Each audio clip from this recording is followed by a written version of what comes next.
I mean, yeah, People, it's like doing the software. Yeah. Pero, Pero, por ejemplo, control K también funciona. okay, Mac. let's all say hi to Chus. Estás grabando, ¿no? I'm Chus. Some of you may know me already. And I'm going to talk about Polyglot Rails applications with Rubinius. Polyglot application is an application written in many languages, in more than one language. And I know it's weird, but it's an experiment I did a while ago, and I thought, no, maybe not useful, but it's interesting. So I'm going to talk about it. I work at Coca, and obviously these opinions are mine, not the opinions of my employer. That is me, but you know, it's too complicated. So, first question: why use only Ruby? Why don't we just make a Rails application normal with Ruby? That's one first question. The reason is this. This hypothesis, it's not necessarily true, but I think it is. Different language, using different languages, yield different patterns of thought. So, if you think in one language, you will have a particular mindset, and if you think in another language, you will have another mindset. So, the more languages you can learn, and that's an advice for you all as well, the better, because your mind will expand in some way. I think it's true. So I think it's also true for programming languages, and every programming language is expressive in its own way. Well, Java isn't, but so they talk about Lisp being so expressive and Ruby being expressive, and they're tailored to different problems because they make you think differently. So it's sometimes it might be useful to use one or not, and we'll see how. Well, instead of using multiple languages, we could just split our application into multiple applications written in different languages. But there are trade-offs. One is communication overhead. We have to develop APIs for applications to communicate. Increase complexity because they are different applications. Well, you might disagree with this, but the main reason is that language shouldn't be a reason to separate things, right? I mean, there are reasons like responsibility or other reasons, but language shouldn't. So, obviously, language shouldn't be a reason to separate things, right? Well, Spain loves us all as we are, so well, it's just a joke. It's not even my opinion. So. Who's the yellow guys? Leonese. Leonese. What the? That's a pretty bad example. So, what is Rubinius? Rubinius is an environment for the Ruby programming language. It's just an implementation of Ruby, written in Ruby. And it sounds weird, I know. But just as Python's PyPy, I don't know if you know it, but it's similar. Well, the concept, at least. So, first thing you do when you get home is this. If you use RVM, of course. And basically, it's written in Ruby, although the VM is written in C++. Has a precise compacting generation or GC, garbage collector, and it's pretty awesome compared to MRI. And MRI has been criticized several times for its garbage collection, so it's a good point. It has a JIT compiler, which means speed, and speed means like when your code is warming up and it has run several times, then your code is translated to machine code for your platform. So it's native code, it's fast, and it's running directly this machine code instead of reinterpreting the Ruby code, which maybe is slow.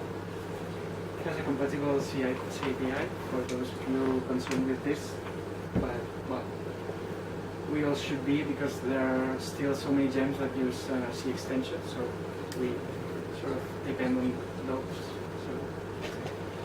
So. And yes, it can run Rails 3.2.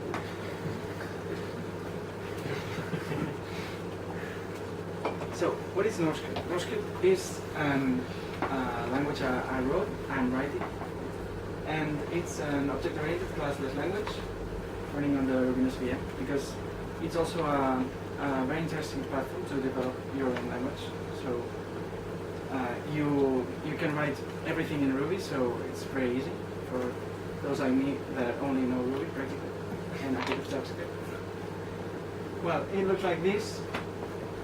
It's similar to CoffeeScript. It takes things from self, IO, and other languages. It's prototype based, and well, this is an example. So you have no inheritance? Well, it's prototype based inheritance. It's not real.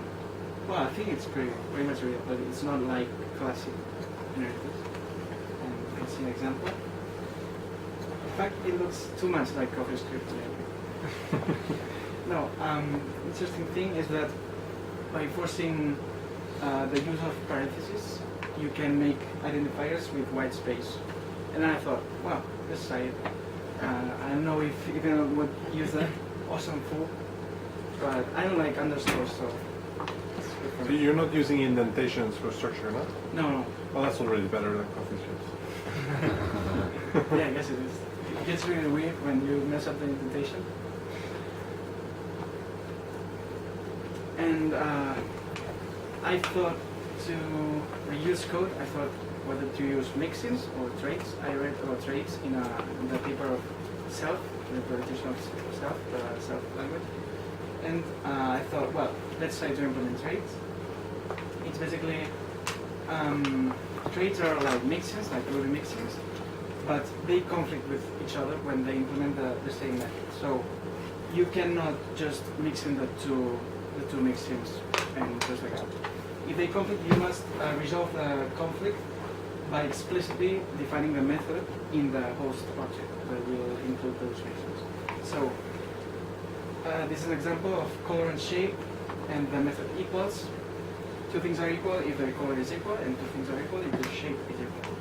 But if you are going to include the two traits, you have to kind of resolve the conflict like this. You call the colorable equals and the shapeable equals, and just add them.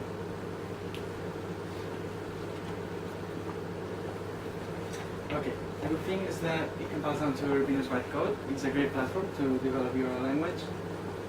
And this means your code is as fast as any other Ruby code interpreted by Rubinius because it's just bytecode, the same. And you can do things like talk into the Ruby world easily. So I know the API isn't very much polished, but well, it's something. I mean, you define a method in an array, and you call it from an array, from a NoScript array that happens to be the same as the Ruby array because it's the underlying data structure.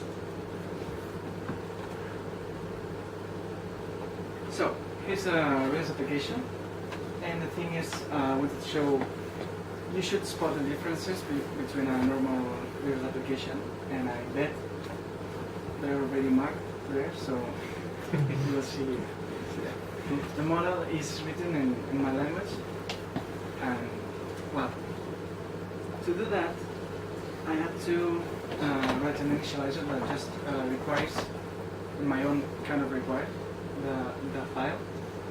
And after that, it's just the Ruby interpretivity API. So ruby.post, I'm declaring a constant, a constant in Ruby, that's post. And I create a class that inherits from active record base. And then I had to do this hack to make active record believe me, because it actually creates an anonymous class.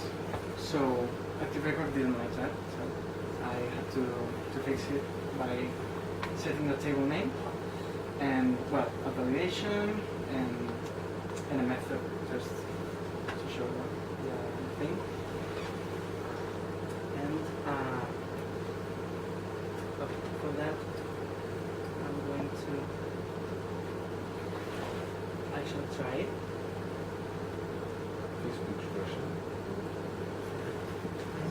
Russian. Good question. You speak Russian? Yeah, it's because I'm learning Russian, so I decided to put in. So you turn your interface into Russian, so that you have So he took very hard happy work. Yes. Was it right? Well, I like learning languages as you know me. Не, русский это круто. Yeah. Well, but it's difficult when you get those dialogues with so many words in Russian, and what should I do? And there are 3 buttons. What do I do? So here's the application, and it's a typical blog application we post, and just to show you that the validations work, so I'm not tricking you or anything. So, well.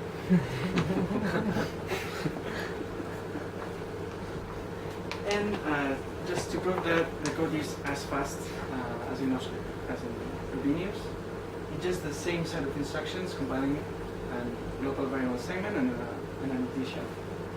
This is Rubinius and this is my language, and it's the same set of instructions, so it's the same.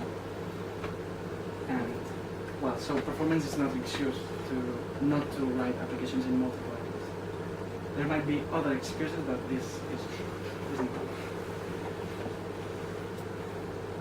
And so let's go build all the Polyglot applications, and that's it. So you got the question. How did you implement the no script required?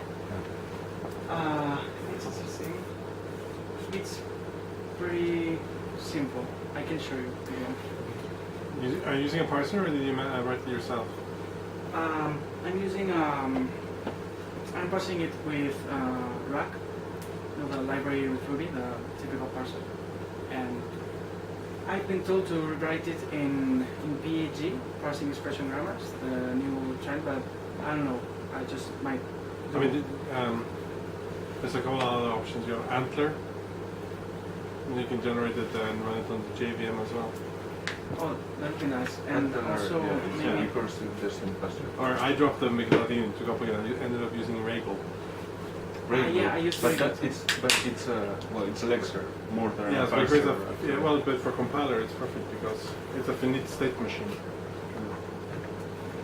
So it's fast. Yeah, I've used it a couple of times. It's nice. Well, it's amazing. Because I've written a couple of protocol implementations in C.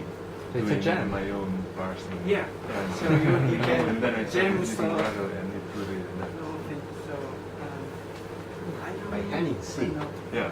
It's Well, painful for a very very short. Then I Well, discovered I used, other script lectures required, like but- Lex or Ragel.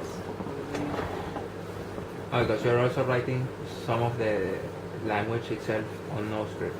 Well, not yet. Well, in fact, has a little library, testing library written in itself, and that's what I'm using to test some parts. Do you have beam completion too for the language? Yeah, Wow. obviously. He has way too much time on his hands.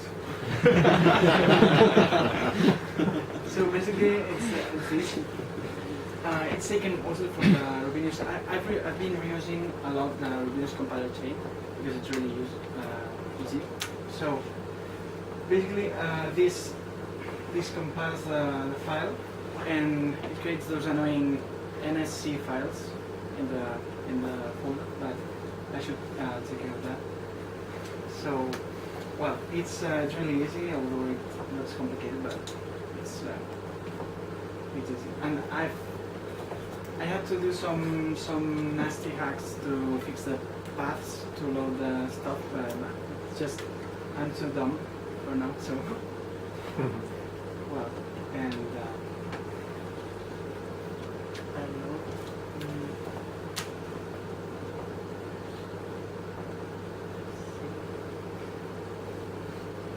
How does Rubinius perform these days? Pretty good, and it's getting better. But the main priority is to enable 1.9 support, and encodings are really hard, and Windows support too. But the main priority after that will be performance. So you should expect to get better.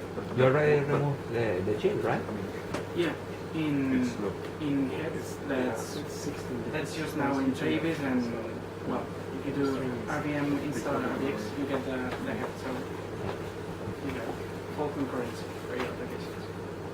And well, that's it. So if anyone's questions or I mean, can you explain something more about the difference about the virtual machine, the bytecode, the JIT, and the AST that usually Ruby uses, the maths implementation? I mean, your language, I mean, you do it in Ruby, it gets, you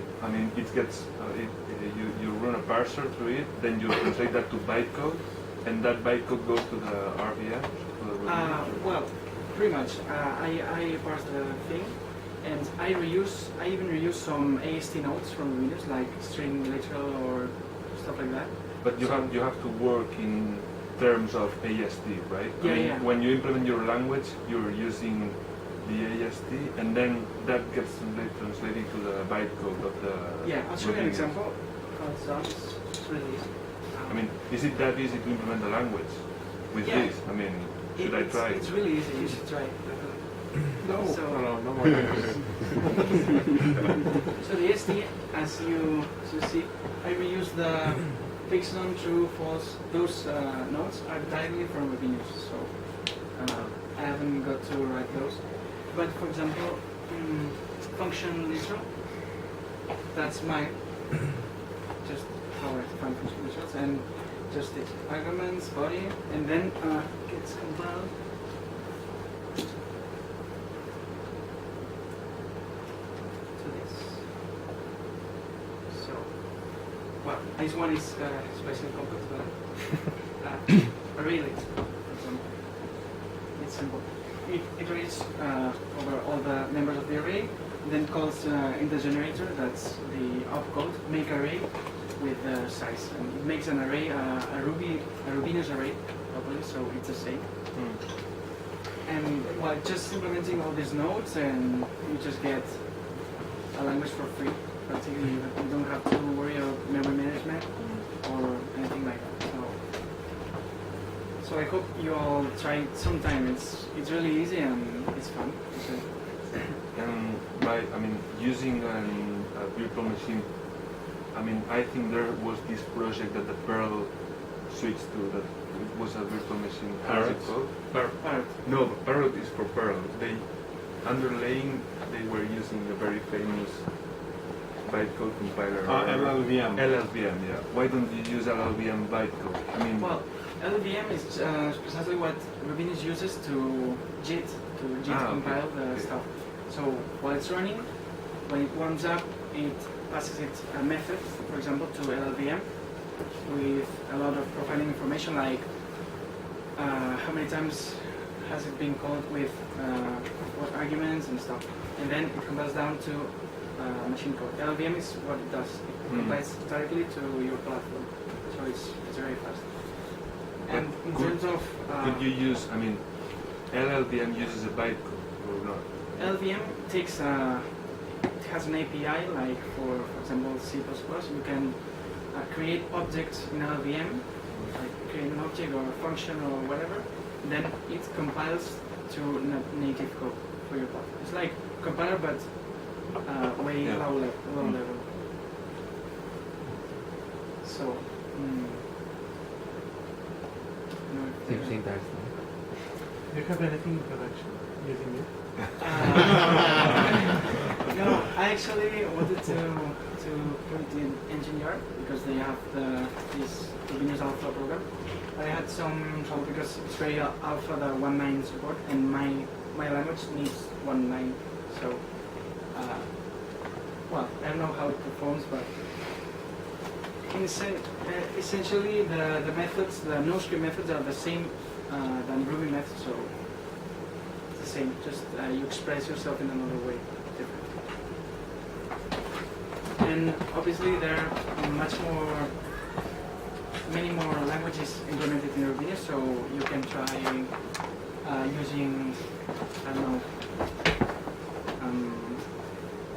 for example, Fancy is one of the most popular, and I don't know if well, I'm pretty sure it has pretty much good connection with the Ruby world, so you can call constants from Ruby and stuff, and I know it should be easy anyway. It's Rubinius, so it's pretty easy to adapt some language to it. Is Lisp already implemented in Rubinius? Probably, right? No, not that I know of, but well, you could be the next language designer. I've got a question. If you like define your own language, is it because you wanted to do an exercise by yourself, or you wanted to try find a way of expressing yourself in a way that other languages now doesn't Well, allow to? Obviously, my language isn't very isn't breaking anything. So only the traits thing is different from other languages that I know. So it's not that I wanted to try something entirely different. I did it only to learn and maybe to someday create a language that's more different. I don't know many languages, so I can't implement a language that's much different than the ones that exist. So.